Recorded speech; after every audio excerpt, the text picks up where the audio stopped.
السلام علیکم دوستو، آج ایک نئی ویڈیو کے ساتھ حاضر ہوں۔ اگر آپ کو ہماری ویڈیو پسند آئے تو پلیز ہمارے چینل کو سبسکرائب کریں اور اس ویڈیو کو شیئر کریں اور لائک کریں۔ آج آپ کو ہم ترکی کی ویڈیو دکھائیں گے۔ ترکی کا شمار ان خطوں میں ہوتا ہے جو دنیا میں سب سے پہلے آباد ہوئے۔ ترکی ایران کے بعد اس وقت عالمی اسلام کا ایک اہم فلک ہے جو کہ ایشیا اور یورپ کے درمیان واقع ہے۔ ترکی کے شمال میں جارجیا اور ارمینیا، جنوب عراق و شام، مشرق میں ایران، مغرب میں یونان، بلغاریہ کے ممالک واقع ہیں۔ 78,83,562 مربع کلومیٹر پر پھیلے ہوئے اس مسلم ملک کی آبادی 2017 کے سروے کے مطابق 8 کروڑ سے زیادہ افراد پر مشتمل ہے۔ اس کی سرکاری زبان ترکش ہے، جبکہ اس ملک کی کرنسی لیرا ہے۔ ترکی بہت قدیم تاریخ کا حامل ہے۔ 6 صدی عیسوی میں منگول کے ترک یہاں آباد ہوئے اور تقریباً 8ویں صدی میں یہاں اسلام کا دورہ شروع ہوا۔ عباسی خلافت کے زوال کے بعد ترک کے سلجوق قابض ہو گئے، جبکہ بعد ازاں عثمانی ترک ایشیا کو چک کو چھوڑ کر یہاں آباد ہوئے۔ 1929 میں عثمان اول نے عثمانی سلطنت کی بنیاد ڈالی، پھر ترکی کا دائرہ اختیار بڑھ گیا اور صدی کے اختتام تک مصر، عرب، شام، عراق، ہنگری اور طرابلس تک رسائی حاصل کی۔ ترکوں نے 1669 میں جزیرہ کریٹ پر بھی اپنا پرچم لہرایا، لیکن 17ویں صدی میں سلطنت عثمانیہ کا زوال شروع ہو گیا اور 1929 تک ہنگری، کرمینیا، یونان، بلغاریہ، ابوسینیا اور لبنان وغیرہ ترک کی سلطنت سے آزاد ہو گئے۔ فرسٹ ورلڈ وار میں ترکوں نے جرمنی کا ساتھ دیا لیکن کامیابی حاصل نہ کر سکے۔ 1920 میں نوجوان ترکوں نے سلطان عبدالحمید کے خلاف علمی بغاوت بلند کیا اور انفراد انقرہ کو حکومتی مرکز بنا لیا۔ پھر مصطفی کمال اتا ترک کی زیر قیادت ترک فوج یونان کو ترکی سے نکالنے میں کامیاب ہوئی۔ 29 اکتوبر 1923 کو ترکی ایک آزاد جمہوریہ ملک بن گیا۔ اس ریاست پر سیکولرزم کی چھاپ ظاہر ہوئی اور ملوکیت اور خلافت کا اثر زائل کر دیا گیا۔ دوسری جنگ عظیم میں ترکی نے کسی کا ساتھ نہ دیا، غیر جانبداری کا مظاہرہ کیا۔ 1952 میں ترکی نیٹو کا رکن بن گیا۔ 1957 میں ڈیموکریٹک پارٹی کی کامیابی حاصل کی اور عدنان مندریس وزیر اعظم بنا۔ پھر جنرل جمال کرکزل نے عدنان مندریس کو 1960 میں تختہ دار پر لٹکا دیا اور اس کے ساتھیوں کو گرفتار کر لیا۔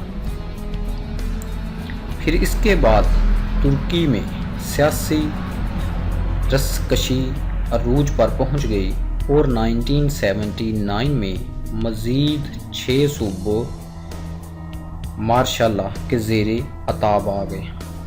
پھر جنرل کنان ایوارن نے 11 ستمبر 1980 کو اقتدار پر قبضہ کر لیا، تاہم 1983 میں جمہوری حکومت کو بحال کر دیا۔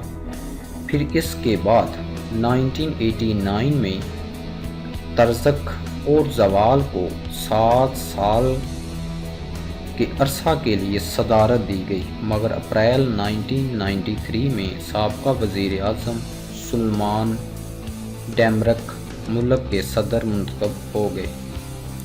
یوں ملک میں وزارتوں کی آمد و رفت کا سلسلہ جاری رہا۔ ترکی میں 1999 میں ایک خوفناک زلزلہ آ گیا جس میں 40,000 افراد ہلاک ہوئے، لیکن ترکی معاشی لحاظ سے اپنی حالت کو برقرار رکھنے میں جلد کامیاب ہو گئے۔ جنوری 1999 میں بلند اجوت اور ان کے بعد طیب اردگان وزیر اعظم بنے۔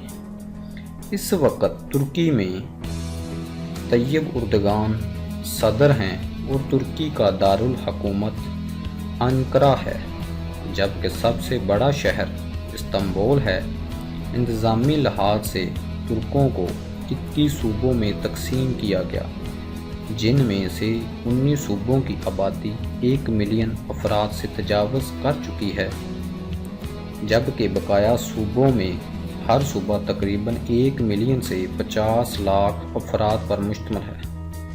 نسلی لحاظ سے ملک میں 80% ترک نسل کے لوگ اور 20% کرد نسل کے لوگ آباد ہیں۔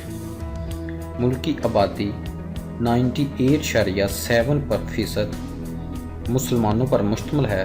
ملک کا موسم سطح مرتفع پر سردیوں میں بہت شدید ہوتا ہے اور اس کا درجہ حرارت -30 سے 40 سینٹی گریڈ تک بھی ریکارڈ کیا گیا ہے، جبکہ مغربی ترکی میں سردیوں میں اوسط درجہ حرارت 1 ڈگری سینٹی گریڈ تک ہوتا ہے، جبکہ جولائی اور اگست میں بارشیں نہ ہونے کے برابر ہوتی ہیں اور ہر سال 2 مہینے خشک ترین ثابت ہوتا ہے۔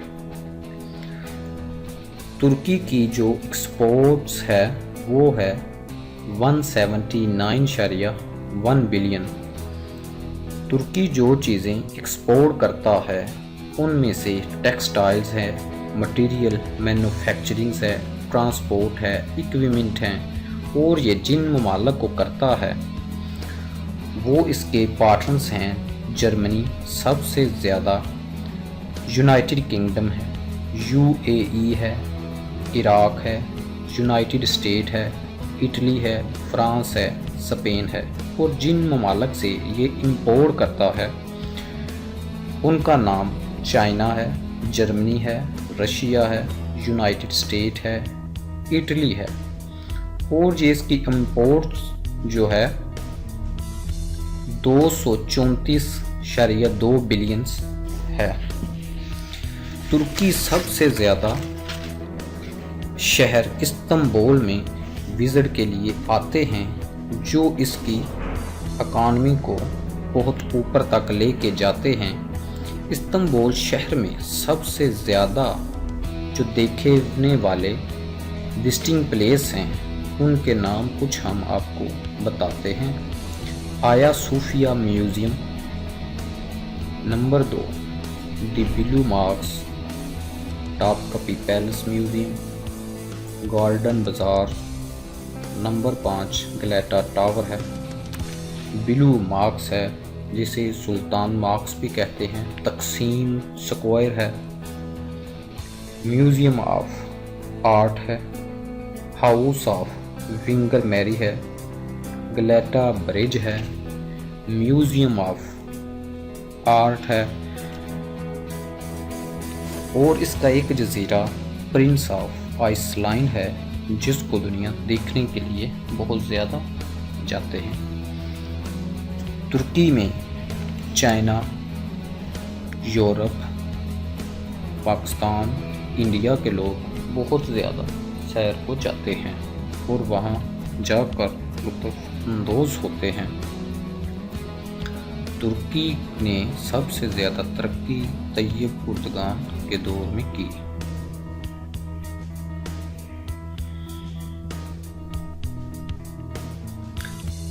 طیب اردگان 3 دفعہ اس ملک کے وزیر اعظم رہے اور اب اس ملک میں وہ صدر ہیں۔ ترکی ایک اسلامی کنٹریز بھی کہا جاتا ہے، لیکن یہ اسلامی لوگ بھی اس میں سب سے زیادہ ہیں۔ سب سے زیادہ تعداد مسلمانوں کی ہے اور دوسری جو ہیں لوگ اس میں آباد ہیں وہ تقریباً 2-3% ہی ہیں۔ ترکی دنیا میں سب سے زیادہ ترقی کرنے والا تیزی سے وہ ملک ہے۔ ترکی خوبصورتی کے لحاظ سے بھی بہت اچھا ہے اور دفاعی لحاظ سے بھی وہ مضبوط ہے۔ ترکی کے چھوٹے چھوٹے جزیرے ہیں جو سمندر میں واقع ہیں اور اس میں کی ٹرانسپورٹ بہت اچھی ہے اور اس میں بحری جہاز، میٹرو اور ٹرین زیادہ تر استعمال ہوتی ہے۔ دوستو، اگر آپ نے کسی نے ترکی کے ویزا کے بارے میں آپ کو انفارمیشن چاہیے تو وہ اس میں کمنٹس کر سکتا ہے اور اس کی اگلی ویڈیو ترکی کے ویزا کے بارے میں آپ کو بتا دیا جائے گا کہ ترکی کا ویزا کس طریقے سے اپلائی کرنا ہے اور یہ کتنے ٹائم میں آپ کو ترکی کا ویزا مل سکتا ہے اور کون کون سے ڈاکومنٹس چاہیے اور اس کی فیس کتنی ہے اور اس کا انٹرویو کس طریقے سے دینا ہے۔ اگر آپ کو اس کے بارے میں انفارمیشن چاہیے تو آپ ہماری ویڈیو کے نیچے کمنٹس کر دیں اور ہم آپ کو اس کے بارے میں انفارمیشن دے دیں گے۔ اگر آپ کو ہماری ویڈیو اچھی لگی ہو تو اس کو پلیز شیئر کریں، کمنٹس کریں، لائک کریں۔ Thanks for watching my video.